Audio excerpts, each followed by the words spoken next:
ये आकाशवाणी रायपुर है। प्रादेशिक समाचार बुलेटिन के साथ मैं निशा नैयर।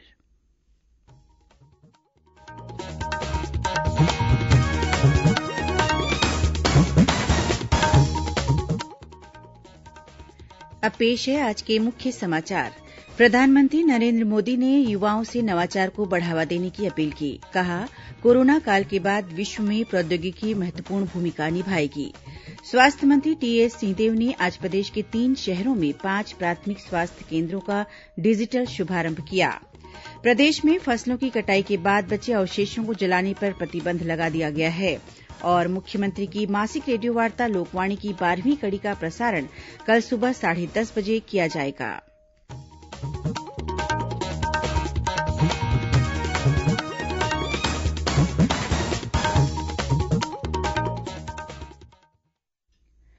कोरोना महामारी के खिलाफ देश एकजुट होकर लड़ रहा है। आप भी हमारे साथ सुरक्षा और बचाव के 3 आसान एहतियाती उपायों का संकल्प लें। कोविड-19 से बचाव और सुरक्षित रहने के 3 उपाय। मास्क लगाएं, 2 गज दूरी है जरूरी, सुरक्षित दूरी रखें, हाथ और मुंह साफ रखें। अब समाचार विस्तार से। प्रधानमंत्री नरेंद्र मोदी ने देश के युवाओं से जीवन को सरल बनाने वाले नवाचार को बढ़ावा देने की अपील की है। उन्होंने ऐसे किसी भी कारोबार के लिए युवाओं को सहूलियत देने के प्रति आश्वस्त किया है। भारतीय प्रौद्योगिकी संस्थान दिल्ली के 91वें दीक्षांत समारोह में आज श्री मोदी ने कहा कि नवाचार से ही आत्मनिर्भर भारत अभियान सफल हो सकता है। उन्होंने कहा कि आत्मनिर्भरता भी वैश्वीकरण जितनी ही जरूरी है। प्रधानमंत्री ने कहा कि कोरोना संकट ने विश्व और तकनीक को काफी बदल दिया है और कोरोना के बाद भी इनकी भूमिका महत्वपूर्ण बनी रहेगी। उन्होंने कहा कि कृषि क्षेत्र में नव प्रवर्तन और नए स्टार्टअप में इतनी अधिक संभावना पहली बार पैदा हुई है। श्री मोदी ने कहा कि अब युवा वर्ग को गुणवत्ता, विस्तार की संभावना, विश्वसनीयता और अनुकूलता का नया मंत्र अपनाना होगा।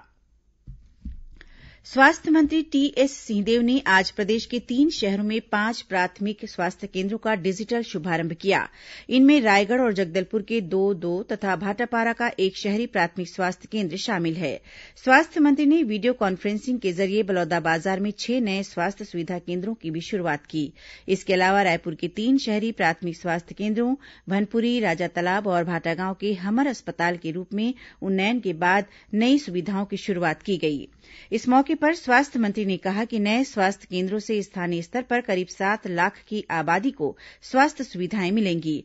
उन्होंने जनप्रतिनिधियों से स्वास्थ्य केंद्रों की कमियों और खामियों से विभाग को अवगत कराने का आग्रह भी किया ताकि उसमें सुधार किया जा सके। वहीं स्वास्थ्य मंत्री ने आज राष्ट्रीय स्वास्थ्य मिशन और स्वास्थ्य विभाग के अधिकारियों की बैठक लेकर मलेरिया मुक्त बस्तर और हमर लैब सहित विभिन्न कार्यों की समीक्षा की।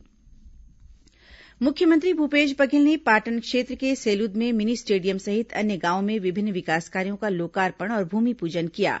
सेलूद में आयोजित कार्यक्रम में मुख्यमंत्री ने कहा कि प्रदेश में बारदाने की पर्याप्त आपूर्ति नहीं होने के कारण समर्थन मूल्य पर धान की खरीदी आगामी 1 दिसंबर से शुरू की जाएगी।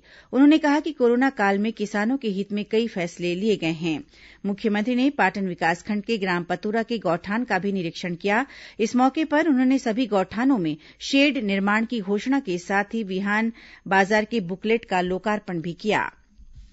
मुख्यमंत्री भूपेश बघेल ने आज Shri Aurobindo yoga and knowledge foundation की ओर से गुणवत्तापूर्ण शिक्षा के क्षेत्र में कार्य कर रही संस्थाओं और शिक्षकों को सम्मानित किया। इस अवसर पर श्री बघेल ने कहा कि बच्चों को गुणवत्तापूर्ण शिक्षा दिए बिना हम अच्छे नागरिक तैयार नहीं कर सकते। शिक्षक शिक्षा के माध्यम से बच्चों को शिक्षित करने के साथ ही पूरे समाज को आगे बढ़ाने में महत्वपूर्ण योगदान दे रहे हैं। मुख्यमंत्री ने कोरोना काल में अध्यात्म के महत्व को रेखांकित करते हुए कहा कि अवसाद से बचने के लिए ध्यान, योग और व्यायाम को अपनी दिनचर्या का हिस्सा बनाना आवश्यक है। मुख्यमंत्री भूपेश बघेल ने नवा रायपुर स्थित नंदनवन जंगल सफारी और जू में वन्य प्राणियों के लिए निर्मित 7 बाड़ों का ई लोकार्पण किया। इनमें लोमड़ी, सियार, चैसिंगा, काला हिरण, कोटरी, नीलगाय और लकड़बग्घा का बाड़ा शामिल है। इसे मिलाकर जंगल सफारी में बाड़ों की संख्या बढ़कर 18 हो गई है। इस मौके पर मुख्यमंत्री ने कहा कि पर्यावरण और प्रकृति के संरक्षण के साथ ही विकास राज्य सरकार की प्राथमिकता है। विलक्षण जैव विविधता छत्तीसगढ़ की पहचान है। इस पहचान को आगे बढ़ाने के लिए वन्य प्राणियों का संरक्षण जरूरी है। उन्होंने बताया कि जंगल सफारी में वन्य प्राणियों को उनकी पसंद के अनुरूप वातावरण में रखने के लिए 37 बाड़ों के निर्माण का लक्ष्य है। इन बाड़ों से जैव विविधता के संरक्षण और संवर्धन में भी मदद मिलेगी। राष्ट्रीय हरित अधिकरण ने खेतों में फसलों की कटाई के बाद बचे अवशेषों को जलाने पर प्रतिबंध लगा दिया है। खेतों में बचे फसल अवशेषों को जलाने से पर्यावरण को होने वाले नुकसान को संज्ञान में लेते हुए अधिकरण द्वारा यह आदेश जारी किया गया है। आदेश में किसानों द्वारा खेतों में फसल अवशेष जलाने पर दंड का भी प्रावधान किया गया है। छत्तीसगढ़ में भी आवास और पर्यावरण विभाग ने फसल कटाई के बाद खेतों में बचे फसल अवशेष को जलाना प्रतिबंधित कर दिया है। अधिकारियों ने बताया कि नियमों का उल्लंघन किए जाने पर दोषियों के खिलाफ जुर्माने की कार्रवाई का प्रावधान है। वायु प्रदूषण निवारण और नियंत्रण अधिनियम के तहत यह जुर्माना वसूला जाएगा। साथ ही इसमें 6 माह की सजा का भी प्रावधान है।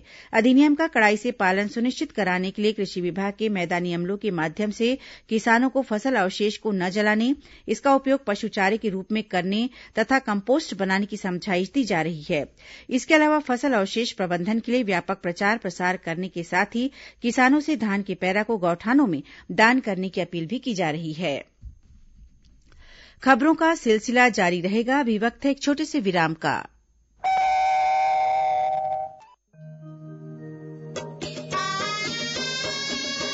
आपकी बात माननीय मुख्यमंत्री भूपेश बघेल के साथ। सुनिए लोकवाणी की 12वीं कड़ी 8 नवंबर को सुबह 10:30 बजे से। लोकवाणी में इस बार बालक बालिकाओं की पढ़ाई, खेलकूद, भविष्य विषय पर बात होगी। छत्तीसगढ़ के सभी आकाशवाणी केंद्रों, FM रेडियो एवं क्षेत्रीय समाचार चैनलों पर। जनसंपर्क विभाग, छत्तीसगढ़ शासन द्वारा प्रसारित।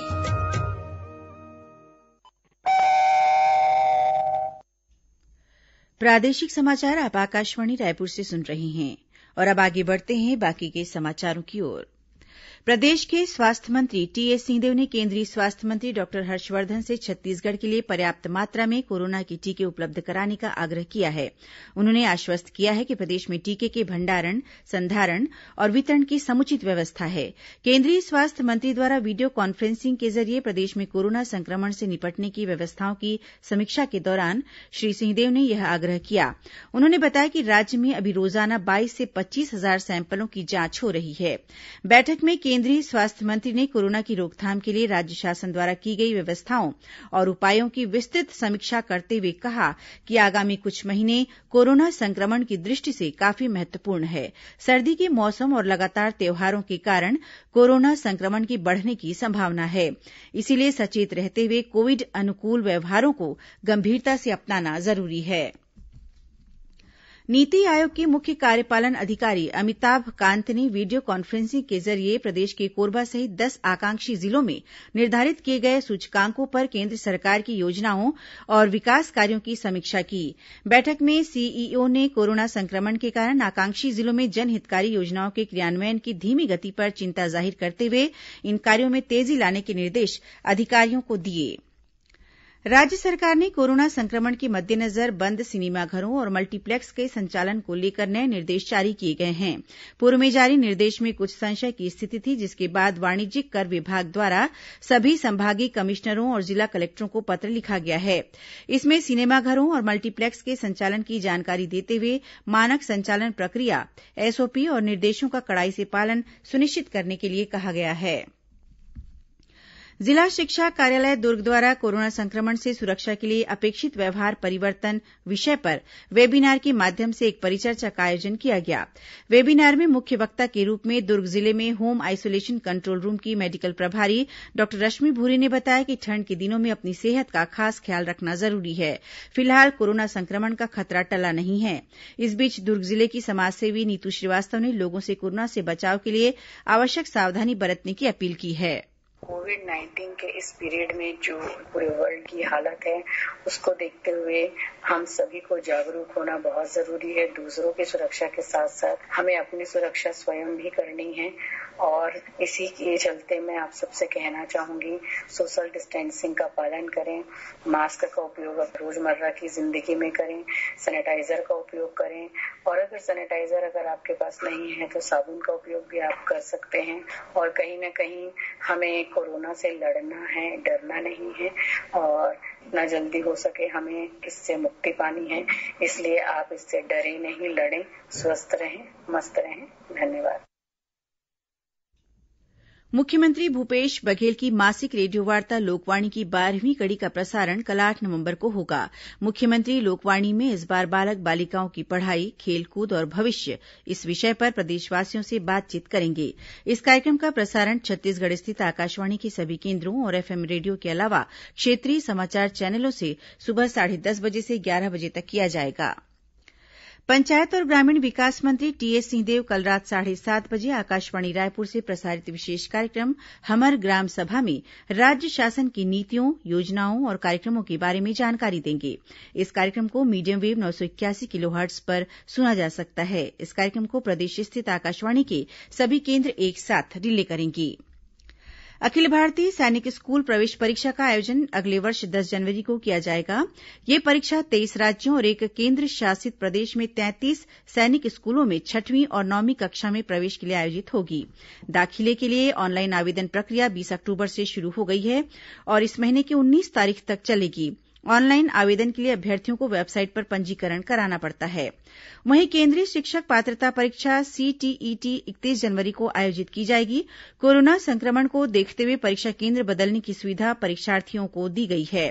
परीक्षार्थी 7 से 16 नवंबर तक सीटीईटी की वेबसाइट में ऑनलाइन संपर्क कर परीक्षा केन्द्र के नाम सुधार कर पुनः आवेदन कर सकते हैं। भारतीय जनता पार्टी की प्रदेश इकाई द्वारा राजधानी रायपुर में 3 दिवसीय राज्य स्तरीय प्रशिक्षण कार्यशाला का आयोजन किया जा रहा है। कुशाभाऊ ठाकरे परिसर में आयोजित इस कार्यशाला के दूसरे दिन आज सोशल मीडिया की बारीकियों की जानकारी दी गई। इस अवसर पर कार्यकर्ताओं को संबोधित करते हुए पूर्व मंत्री और विधायक बृजमोहन अग्रवाल ने कहा कि भाजपा देश को विश्व के शिखर पर पहुंचाने के लिए कार्य कर रही है। उन्होंने कहा कि पूर्व प्रधानमंत्री अटल बिहारी वाजपेयी के बाद पूरे देश ने प्रधानमंत्री नरेन्द्र मोदी में प्रखर नेतृत्व देखा है। कांग्रेस के पूर्व प्रदेश अध्यक्ष और पूर्व मंत्री स्वर्गीय नंदकुमार पटेल की जयंती कल 8 नवंबर को सभी जिला और ब्लॉक मुख्यालयों में मनाई जाएगी। इस अवसर पर सभी जिला और ब्लॉक मुख्यालयों में स्वर्गीय पटेल को श्रद्धांजलि अर्पित करने के साथ ही प्रार्थना सभाएं और स्वर्गीय पटेल के व्यक्तित्व तथा कृतित्व पर गोष्ठी का आयोजन किया जाएगा। हज 2021 के लिए ऑनलाइन आवेदन की प्रक्रिया आज से शुरू हो गई है। ऑनलाइन हज आवेदन केंद्रीय हज कमेटी की वेबसाइट पर उपलब्ध है। छत्तीसगढ़ राज्य हज कमेटी के अध्यक्ष मोहम्मद असलम खान ने बताया कि ऑनलाइन हज आवेदन की अंतिम तिथि 10 दिसंबर निर्धारित की गई है। इच्छुक आवेदकों द्वारा केंद्रीय हज कमेटी के मोबाइल एप्लीकेशन के जरिए भी ऑनलाइन आवेदन किया जा सकता है। हज यात्रियों की पहली उड़ान 26 जून 2021 से शुरू होगी। वहीं हाजियों की स्वदेश वापसी 30 जुलाई 2021 से होगी। अब कुछ अन्य खबरें संक्षिप्त में। पूर्व मुख्यमंत्री डॉक्टर रमन सिंह ने राजनांदगांव जिले के शिवनाथ वाटिका में आयोजित कार्यक्रम में कोरोना योद्धाओं का सम्मान किया। मरवाही विधानसभा उपचुनाव की मतगणना 10 नवंबर को होगी। इसके पहले मतगणना के दौरान सतर्कता संबंधी प्रशिक्षण आज मास्टर ट्रेनरों द्वारा अधिकारियों को दिया गया। किसान आंदोलन के चलते 8 नवंबर को अमृतसर से छूटने वाली पूजा स्पेशल ट्रेन मेरठ सिटी और अमृतसर के बीच रद्द रहेगी। भारत स्काउट्स और गाइड्स के स्थापना दिवस के अवसर पर आज प्रदेश के विभिन्न जिलों में कार्यक्रम आयोजित किए गए। रायपुर जिले के माना स्थित शासकीय उच्चतर माध्यमिक शाला में सर्वधर्म प्रार्थना सभा और कोरोना के प्रति जागरूकता रैली का आयोजन किया गया। छत्तीसगढ़ माध्यमिक शिक्षा मंडल द्वारा 10वीं और 12वीं की पूरक परीक्षा के लिए ऑनलाइन आवेदन करने की अंतिम तिथि को बढ़ाकर 8 नवंबर कर दिया गया है। बलरामपुर रामानुजगंज जिला कलेक्टर की अध्यक्षता में आयोजित बैठक में निर्णय लिया गया है कि जिले में कोरोना संक्रमण को देखते हुए इस बार छठ पूजा का आयोजन घरों में ही किया जाएगा। इस दौरान आमजन किसी भी नदी, तालाब, पोखर आदि में अर्घ्य देने नहीं जाएंगे। मुंगेली पुलिस ने 2 महिलाओं की हत्या के मामले में 2 आरोपियों को गिरफ्तार किया है। महासमुंद पुलिस ने पिथौरा थाना क्षेत्र में डकैती का प्रयास करने के मामले में 5 आरोपियों को गिरफ्तार किया है। इनके पास से 1 नग पिस्टल, 2 जिंदा कारतूस और नकली रिवाल्वर जब्त किए गए हैं। रायपुर जिले में अभनपुर के ग्राम तोरला में एक किसान की आत्महत्या के मामले की जांच भाजपा द्वारा गठित समिति ने शुरू कर दी है। समाज कल्याण विभाग द्वारा अंतर्राष्ट्रीय दिव्यांगजन दिवस के अवसर पर दिए जाने वाले निःशक्तजन राज्य स्तरीय पुरस्कार के लिए रायपुर जिला कलेक्टर ने उत्कृष्ट प्रविष्टियां 17 नवंबर तक आमंत्रित की है। कोंडागांव जिले के संबलपुर गांव के पास नारंगी नदी में नहाते समय 3 युवक डूब गए। इनमें से एक का शव बरामद कर लिया गया है, जबकि 2 अन्य युवकों की तलाश जारी है। दुर्ग जिले में ट्रांसपोर्ट नगर खुर्सीपार के पास कार की टक्कर से साइकिल सवार एक व्यक्ति की मौत हो गई।